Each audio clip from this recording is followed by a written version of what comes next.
Hello and welcome to the Game of Gymnastics Podcast. A few weeks back, I did the Welsh Champs reaction video, and I got quite good feedback from that. So I thought I'd do a similar video for the British Championships, because there's a lot that goes on behind the scenes that you don't really see.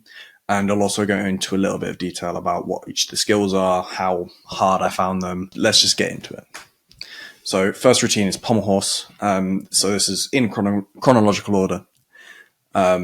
So I was very nervous at this point because I wasn't 100% sure. My nerves weren't settled. First routine's always the hardest, I'll be honest. First time competing in this arena for 2 years. So that was a C shear. That's the sewn, barely stayed on. Had to split my legs to regain my balance. Then the D Russian, solid. And then this, I started wobbling a little bit, so I just did a D Stockley, and then B Stockley down, B Stockley up, B step back, Roth into the dismount, which was a little bit of strength, but honestly, relatively solid regardless. I think it could have been a lot cleaner. There was quite a few pikes in that routine, here and there. For example, after my Roth, you'll see that in this circle, I have quite piked hips. It's something I'm trying to work on, but that's quite a big deduction. So it's just something that I've got to work through. And then in the dismount, there's also a bit of strength, so there would have been a deduction there as well. But it was continuous all the way up, so it would have counted regardless. All in all, pretty happy with that routine. But in all fairness, you can see a bit better there how wobbly it actually was, going back into after the Stockley flop. So I've done quite well to fight for the routine through there.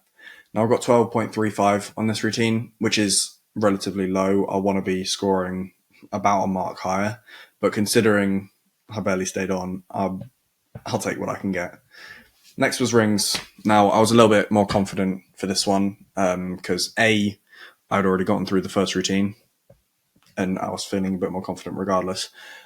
But B, also, it wasn't as hard for me, this routine. Back up straddle planche. Maybe could have held that a little bit longer. Lower to cross. Held nicely. And that was pretty much the only things that I was worried about in my routine. So did kipped half lever, Yamawaki to back up rise to half lever, lift to handstand,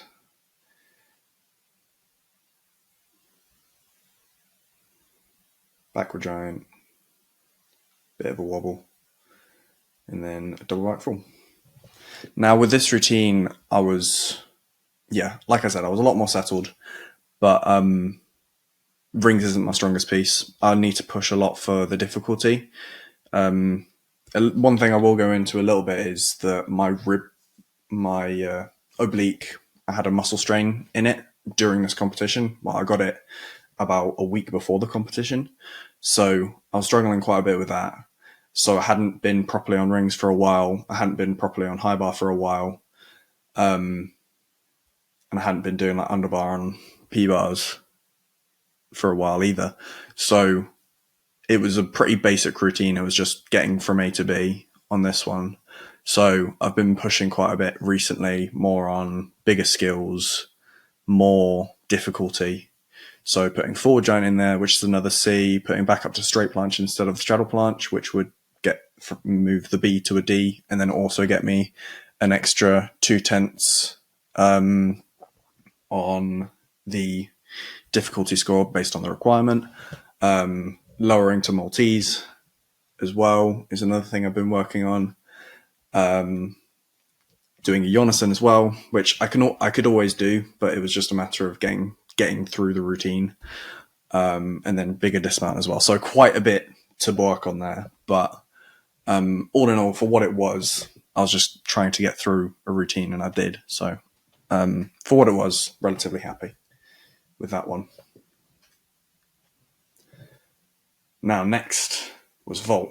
I was feeling very confident with this one, and you can't really see it very well there, but I'll slow this one down. and you can really see how bad it is. Now, this was a 2.5 twisting CAS, which is a 4.8 start value. It used to be 5.2, but it's gone down because reasons. It's gone down in value because all vaults have by 0.4. So it's now a 4.8 start value. So really needed to do it cleanly to get a good score. So run down, really work on the heels towards handstand, 2.5 twist, and then my landing. So basically my right foot sort of landed twisted. I'll try and find the exact point that it was.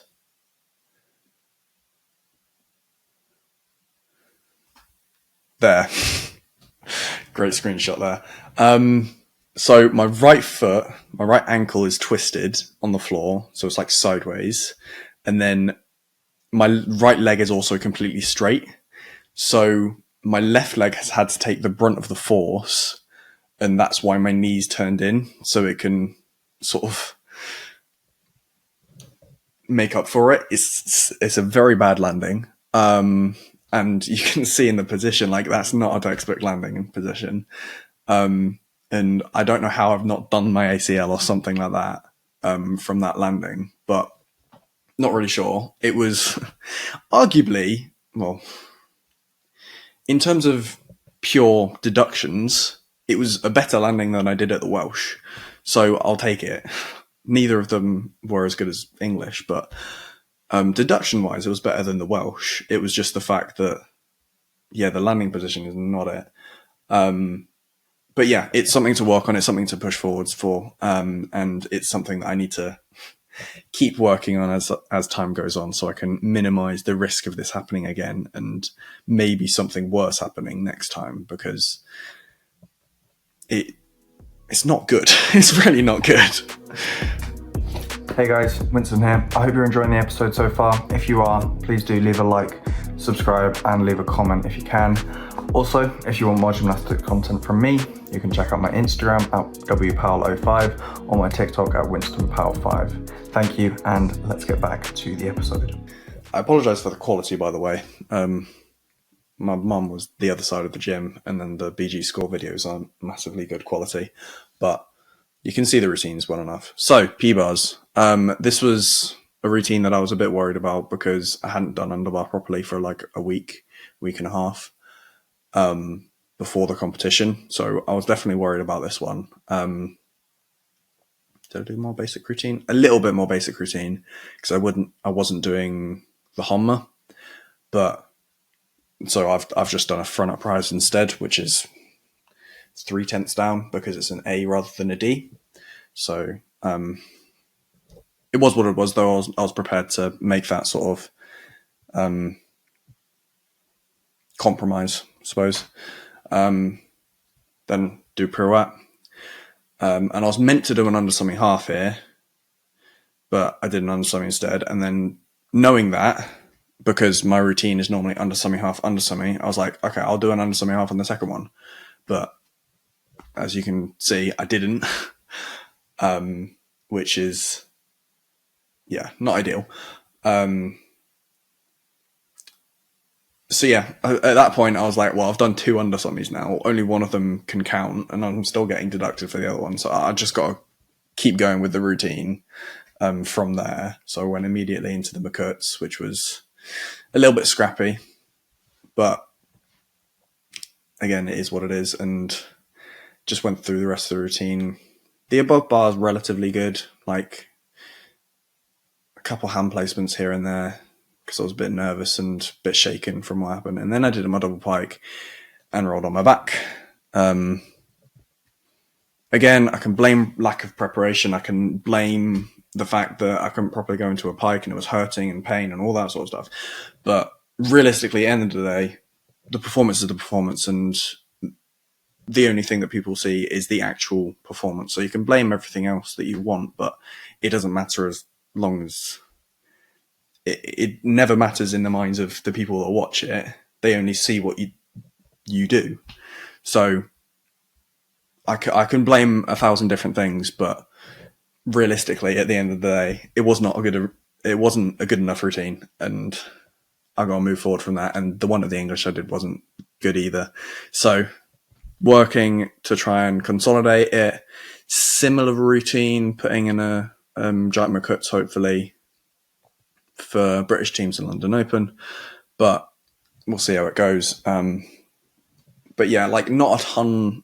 Like P-Buzz is one of the pieces that I really want to push, and I want to do more on, and I want to get better at. But at the same time, it's a piece where I sometimes struggle to compete under pressure. So it's a matter of doing both at the same time.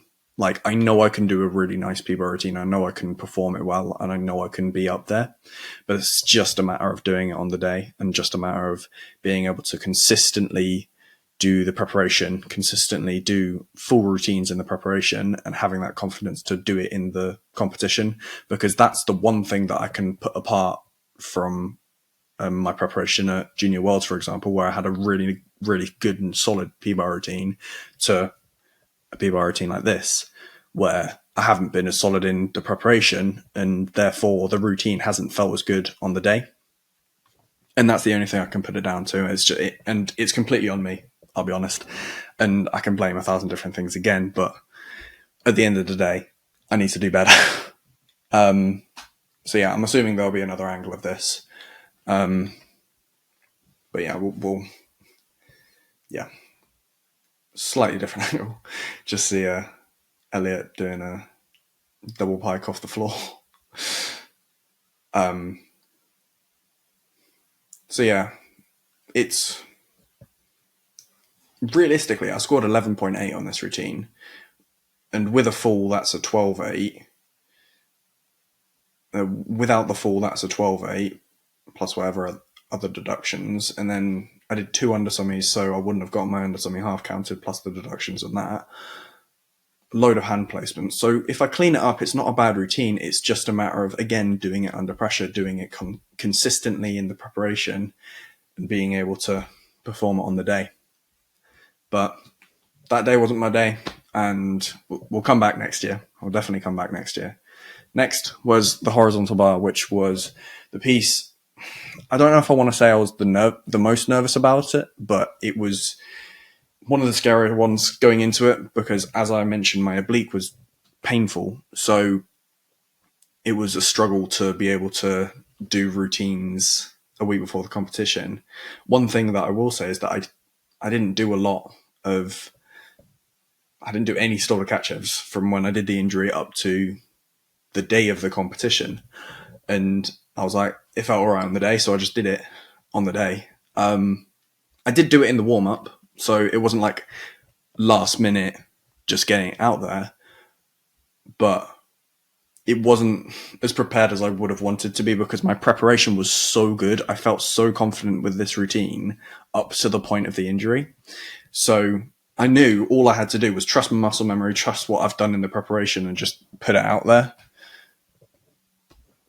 And I would say it went all right. So I'll just go through the routine step by step. So back up rise, changed my hand into an undergrasp, did a squat full. It was a little bit late, maybe like a 3/10, but I went into undergrasp, so I would have got the full E. Then I did squat half into the Stolder Kachev, which was nice, really good. Kovac, nice, good catch. Kachev, Stolder. I apologise for the shaky camera. Into a double straight full with a 3/10 step back. And as you can see, I was very happy with that routine. It was better than I could have imagined, especially considering the preparation that I had. And that was the biggest thing. I was just happy to get through the routine. See it again from the side angle. And I love this angle because of how it makes my squat half Stolder Kachev look. You can see clearly there, quite late on the squat full. If you catch squat full in mixed grip, one sec. If you catch squat full in mixed grip, then it's a D. But if you catch an undergrasp, then it's an E. And I was really chasing the E, but in the end, I was quite late, so maybe it would have been better hitting handstand, getting no deduction there, but then taking the D, being a 10th down on that side of things, but then not taking the 3/10. So in essence, I was 2/10 down, maybe you could say. But at the same time, you never know that until you actually do it. So there's no point in speculating about what I could have lost realistically.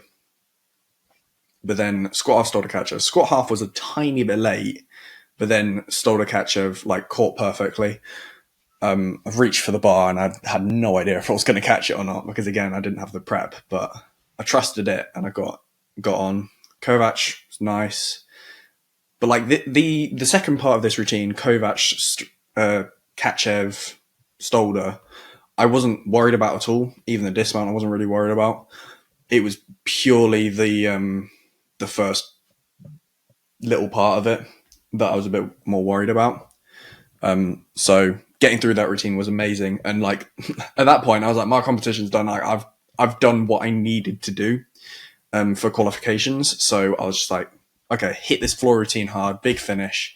Realistically, the only tumble I was worried about was the first one. So the full twist punch double front, C into a D, get a 1/10 connection bonus. So I was just like, attack that fully, and then the rest of the routine does itself, really. If you're like me, you struggle with rips on your hands, seemingly at the worst possible times, like in a competition prep, for example. I'm proud to partner with Wad & Dunn, who have a solution for us gymnasts to help us train and protect our hands in the process. I especially recommend their rip guards for apparatus using grips or guards, whatever you want to call them, high bar, rings or A-bars, and their 3-step hand care kit to make sure your halluses are strong and rip resistant without making them soft. Use my code POWEL at checkout or my link in the description for 10% off at checkout. Now, back to the episode. Full twist, double front, and I managed to get it A, in the lines, and B, landed, so I was pretty happy with that. Legs are a bit wide, so I got deduction there, but then, yeah, triple twist, stuck, dead, really happy with that. Double twist, stuck, a little bit of a wobble, but it's still stuck. Then did my non-acrobatic elements, which is group 1, need to do it in the routine. Only left handstand. I'm working wide arm, but realistically, if I don't get wide arm, it's only a 10th difference. So it's just a matter of making sure that I get a group 1 element in. 2.5, punch straight, again, stuck. Couldn't have been happier. 3 out of 5 tumble, 3 out of 4 so far tumbles stuck. Y balance, which again, I'm really not happy about. I've seen a couple of people saying that it's the mystery is that as to why gymnasts can't stand on one leg.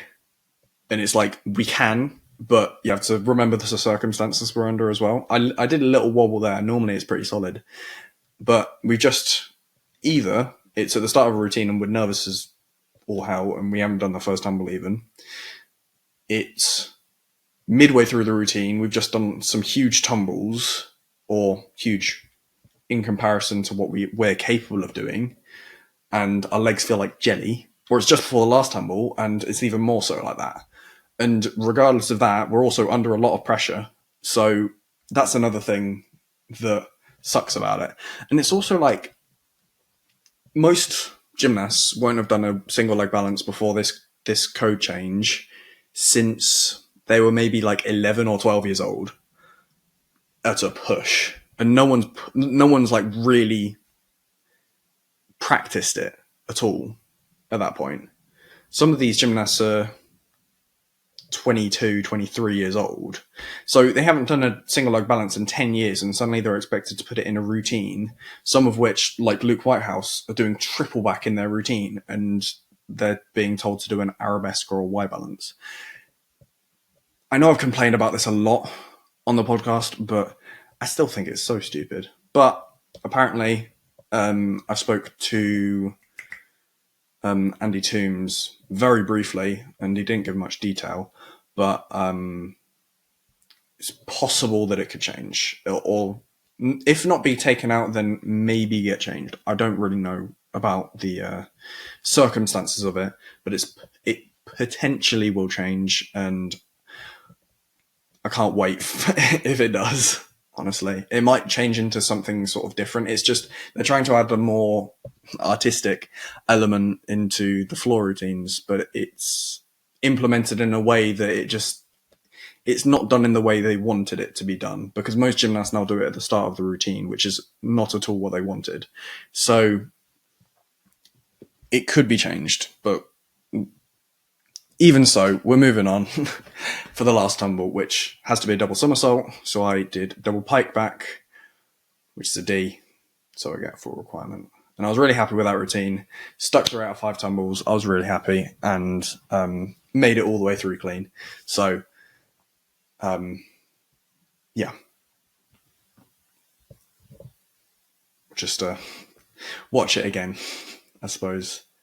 But yeah, you really see from that angle how wide my legs are.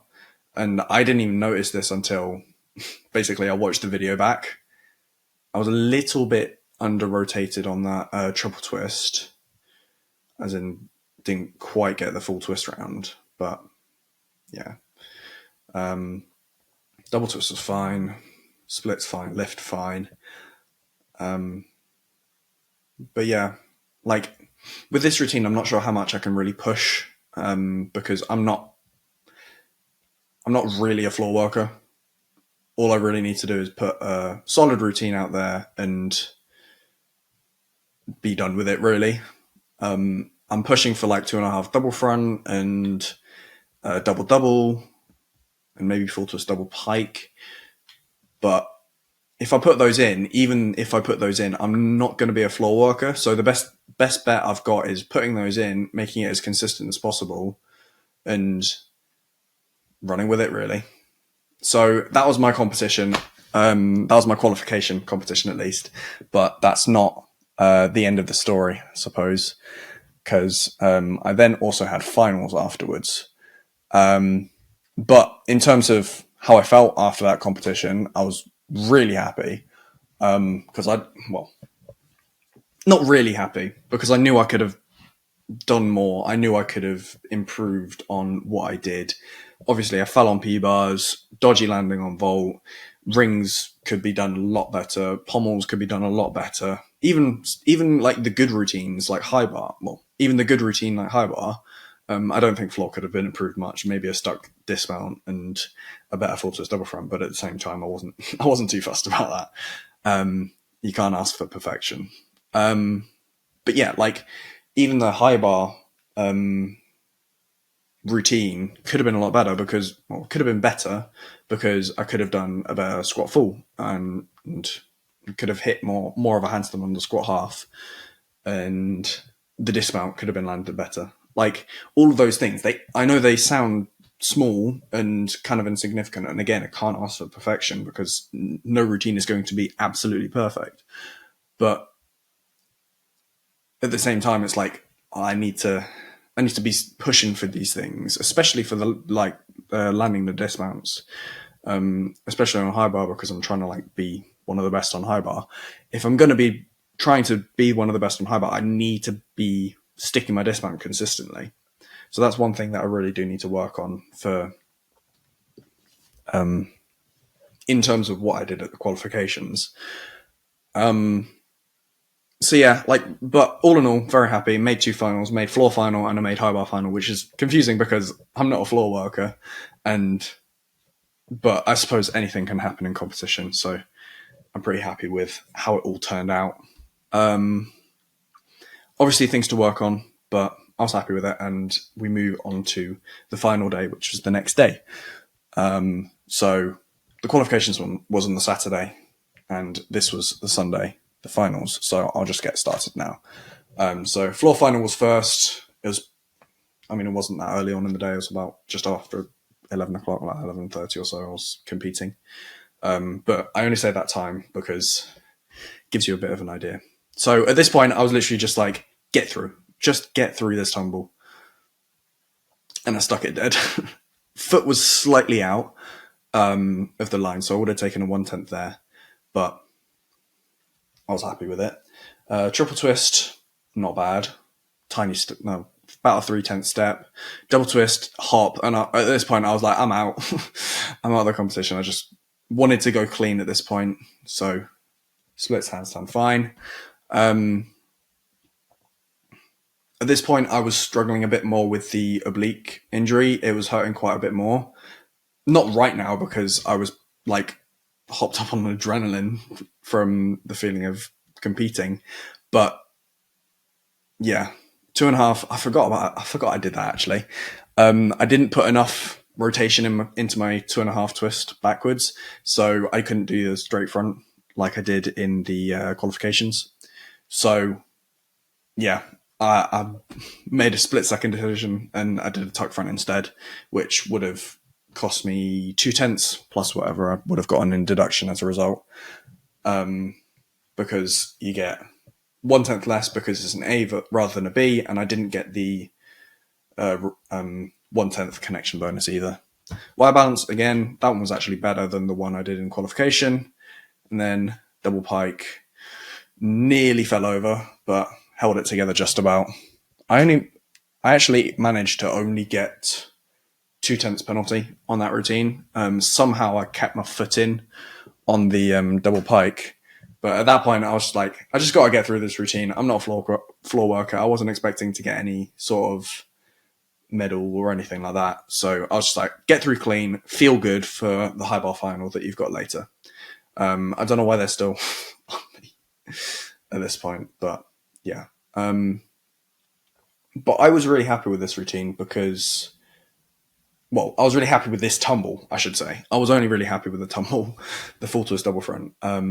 It was, definitely the best I'd competed at all.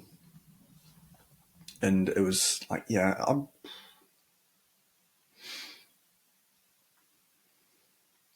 obviously it wasn't a great routine, but like I got 12.4 or something. Just needed to get some of my nerves out and just relax a bit more, really. But yeah, 12.4. I wasn't expecting anything out of it. A execution, 2/10 penalty. So wasn't expecting much. I was told to wave to the camera, so that's why I did that little bit at the end. So this is just the other angle of the routine, and I think we've seen enough. But I'll talk over it still. But yeah, this routine, it wasn't meant for anything other than just to get me used to competing again. Like, and being that's another thing. I was literally the first person up in this in this day. Like, there was me and who was on high bar. It was Evan, I think, was on high bar. And we were literally the first people up in the entire competition because the girls weren't in, and I was first up on floor and he was first up on high bar. So that was a little bit of pressure. I mean, at the end of the day, like, you compete when you compete and you have to just sort of deal with it.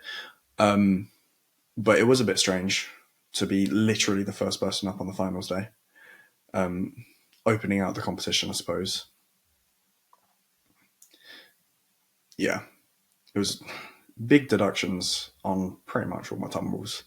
Well, definitely the 2.5 punch, at least. Well, the last two, I should say. It was my last two tumbles that really did me in. Maybe I should have fought a little harder. Maybe I could have clawed like a 13 after my first two tumbles, but at that point I was just happy to be competing. So here's the main event. Here is the main event. Horizontal bar. I was feeling nervous before this routine. I will explain.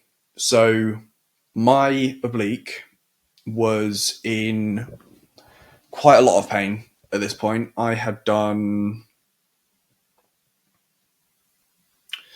how much in warm up? I did about 3 goes of warm up. I did a Kovac. Did I nearly eat the bar on the qualification day or the finals day? I'm not sure. I'd done a Kovac. I'd done a few swings. I'd done a squat off Stolder that hurt so much. And then I pretty much came off. I did like a double straight, but I was in I was in so much pain that I was just like, I can't do anymore.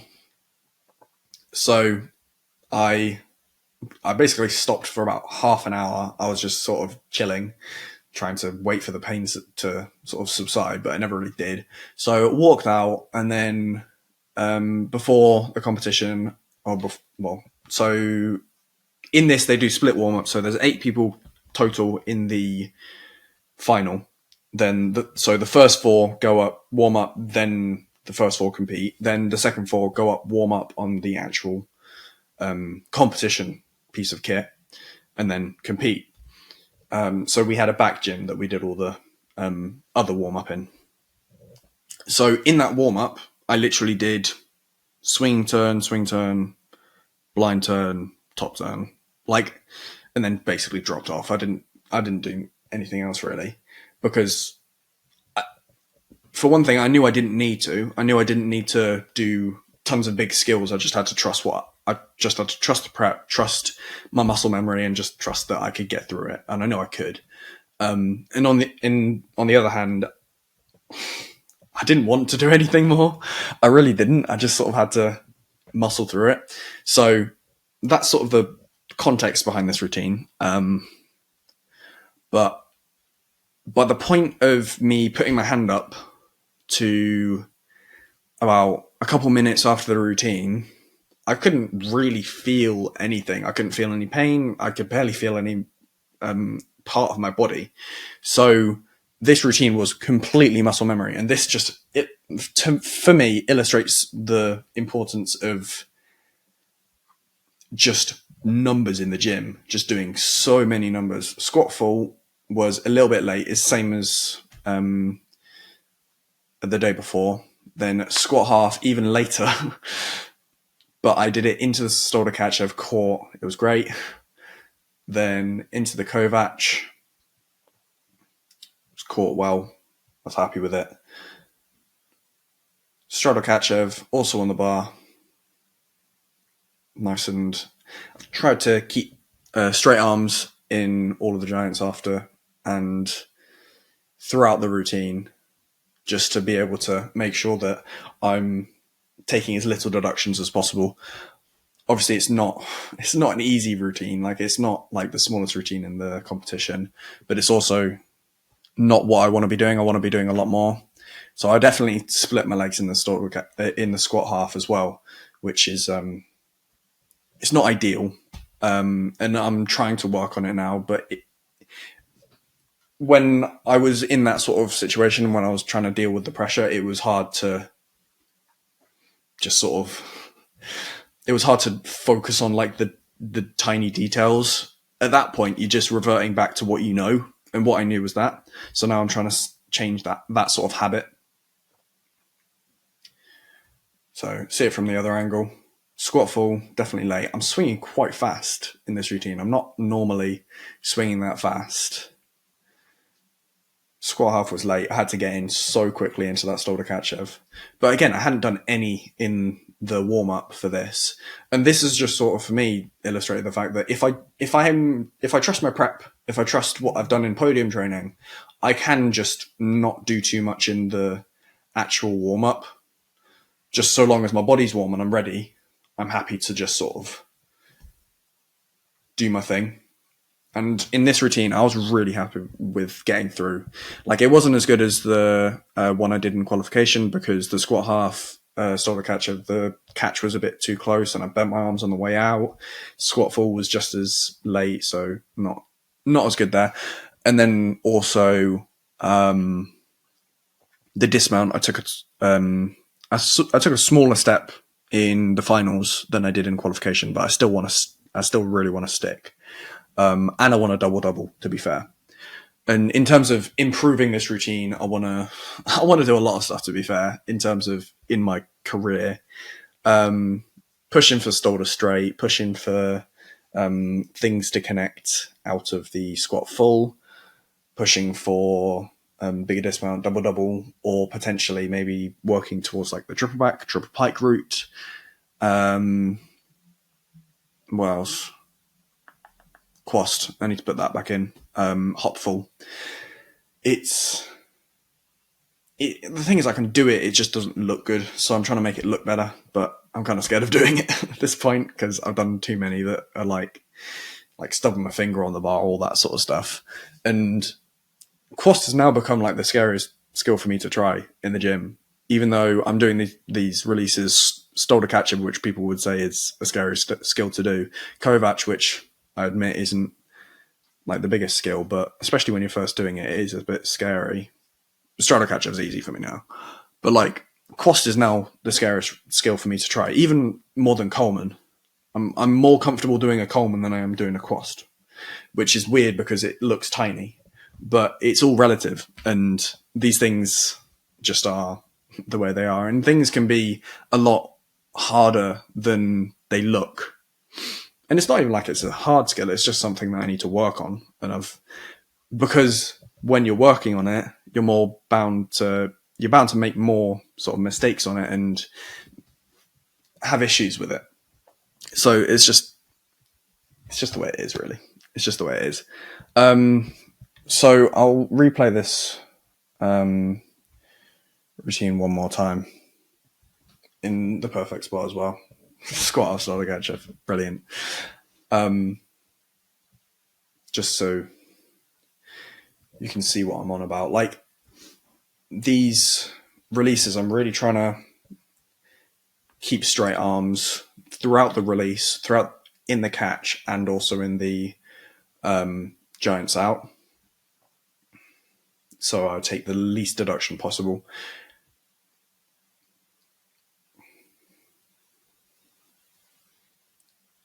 Why did I have the thing on my shoulder? I must have had a shoulder injury as well that I've completely forgotten about as well. Oh yeah, I did. That was another reason I was struggling on rings, actually, because you can see I've got tape on my shoulder. I didn't actually realize that.